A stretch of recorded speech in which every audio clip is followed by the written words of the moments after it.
अस्सलाम वालेकुम friend, I am Mohammad Umer Khan and welcome to the ocean of knowledge YouTube channel. दोस्तों, आज एक नई वीडियो के साथ हाजिर हो। इंशाल्लाह आज की इस वीडियो में आप लोगों को बताऊंगा कि आप लोग किस तरह घर बैठे ऑनलाइन और मलेशिया का ई वीज़ा खुद अप्लाई कर सकते हो। जी हाँ, तो इस वीडियो में मैं आप लोगों को कंप्लीट तरीक़ाकार समझाऊंगा। इससे पहले भी मैंने इसके ऊपर वीडियो बनाई थी, लेकिन यूट्यूब वालों ने वो वीडियो डिलीट की क्योंकि उसके अंदर मैंने कंप्लीट एप्लीकेशन फॉर्म फिल करके आपको समझाया था।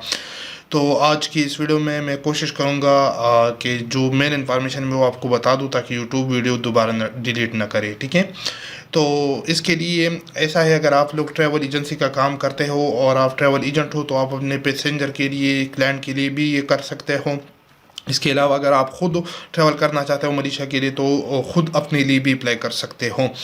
तो ये जस्ट वीज़ा होगा। उसके बाद वो एयरपोर्ट इमिग्रेशन वाले आपको तंग करे या कोई भी मसला आ जाए तो वो हमें पता नहीं है, क्योंकि मलेशिया में इस टाइम पे कोई मसले मसाइल चल रहे हैं तो लोगों को कुछ डिपोर्ट भी कर रहे हैं। ठीक है, तो ये जो ऑनलाइन वीज़ा होगा वो ख़ुद आप चेक भी कर सकते हो। अगर आप हमसे ये वीज़ा एप्लीकेशन फॉर्म फिल करना चाहते हो, प्रोसेस करना चाहते हो, हम भी लोगों को सर्विस दे रही है। ठीक है, तो ये मेन मलेशिया का गवर्नमेंट का वेबसाइट है।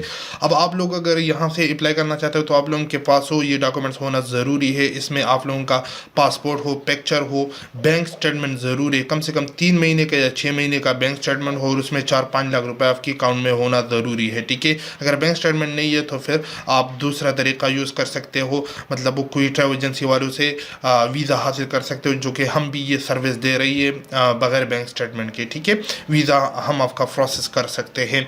जो स्क्रीन पर नंबर आपको शो हो रहा है, इस नंबर पे आप व्हाट्सएप पे हमसे रब्ता कर सकते हो और इंशाल्लाह हम आपके लिए मलेशिया का जो वीज़ा है वो प्रोसेस कर सकते हैं। ठीक है, तो मेन डॉक्यूमेंट्स यही चाहिए। इसके अलावा फ्लाइट रिजर्वेशन चाहिए होता है, जस्ट रिजर्वेशन, लेकिन होटल रिजर्वेशन चाहिए होते हैं।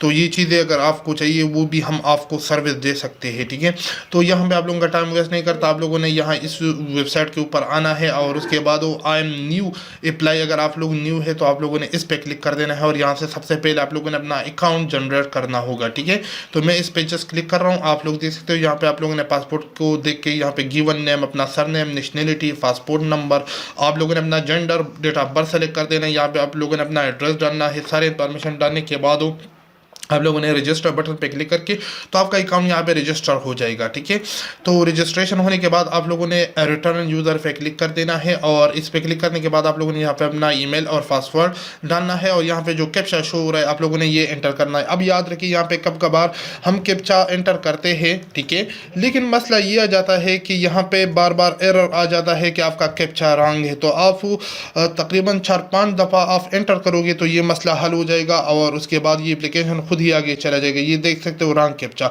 तो मैं इसको एंटर करता हूँ 2-4 बार, तो फिर देखते आगे कौन सा प्रोसेस है आपको बताता हूँ।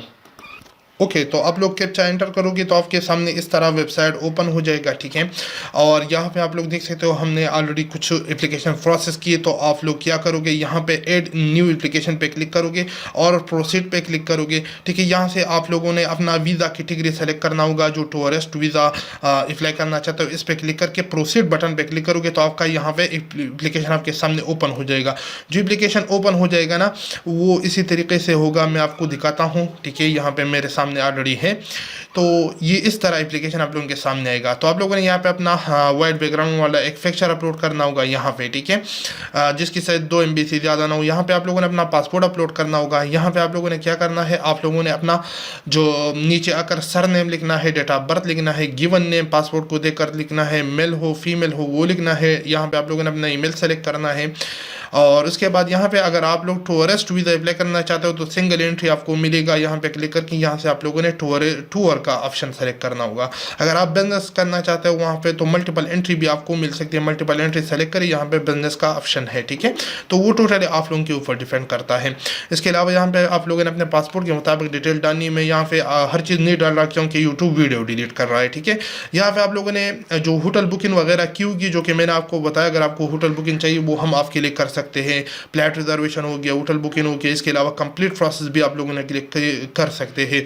तो यहाँ पे आप लोगों ने मलेशिया के अंदर जो एड्रेस होगा होटल बुकिंग का या वहाँ पे एक दोस्त है उसका एड्रेस तो यहाँ पे डाल सकते हो। इसके अलावा आप लोगों ने अपना पाकिस्तान का एड्रेस यहाँ पे डालना होगा। यहाँ पे आप लोगों ने नीचे अगर फ्लाइट टिकट रिजर्वेशन अपलोड करना है जो कि 2 साइड का होना चाहिए, उसके बाद होटल या एकोमोडेशन यहाँ पे आप लोगों ने अपलोड करना है, यहाँ पे बैंक स्टेटमेंट आप लोगों ने अपलोड करना है, मैंने आपको ऑलरेडी बताया। अगर यहाँ से वीज़ा अप्लाई करोगे तो आप लोगों के पास बैंक स्टेटमेंट होना ज़रूरी है। और अगर इसके अलावा ट्रेवल एजेंसी वालों से अप्लाई करना चाहते हो जिस तरह हम सर्विस दे रहे तो उसमें आपको बैंक स्टेटमेंट की ज़रूरत नहीं पड़ती, ठीक है। इसके अलावा आप लोगों ने अपने यहाँ पाकिस्तानी ID कार्ड काफ़ी यहाँ पे अपलोड करना है और नेक्स्ट बटन पे क्लिक करोगे तो यहाँ पे मैं अभी कंप्लीट तरीका नहीं समझा रहा, लेकिन यहाँ पे रिव्यू पे आप लोगों को ये रिडायरेक्ट करेगा। रिव्यू में आप अपना इन्फॉर्मेशन सारे डिटेल देख सकते हो। उसके बाद लास्ट ऑप्शन जो होगा पेमेंट का होगा, तो लास्ट ऑप्शन जो होगा पेमेंट का होगा, तो पेमेंट पे आप लोगों ने हबीब मेट्रोपॉलिटन जो बैंक है उसमें आप लोगों को इसका एक चालान होगा वो डाउनलोड करके वहाँ पे पेमेंट जमा करोगे और वो चालान फिर वहाँ से स्टैंप वगैरह करके आप लोगों ने यहाँ पे दोबारा अपलोड करना होता है, ठीक है। तकरीबन इसकी जो फीस बनती है ना, ज़हन में रख ले कि 10,000 से लेकर 12,000 के दरमियान ये इसकी अपनी फीस बनती है। लेकिन अगर आप लोगों के पास बैंक स्टेटमेंट नहीं है और वीज़ा प्रोसेस करना चाहते हो किसी बंदे से तो तकरीबन कम से कम आपको 25,000 से लेकर 30,000 के दरमियान वो वीज़ा मिलेगा, ठीक है। तो उम्मीद करता हूँ कि आज की वीडियो आप लोगों को पसंद आएगी। अगर वीडियो पसंद है तो वीडियो को ज़रूर लाइक करें, चैनल को ज़रूर सब्सक्राइब करें। तो मिलते हैं अगली वीडियो में, मुझे दीजिए इजाज़त, अपनी दुआ में याद रखिए। अल्लाह हाफिज़।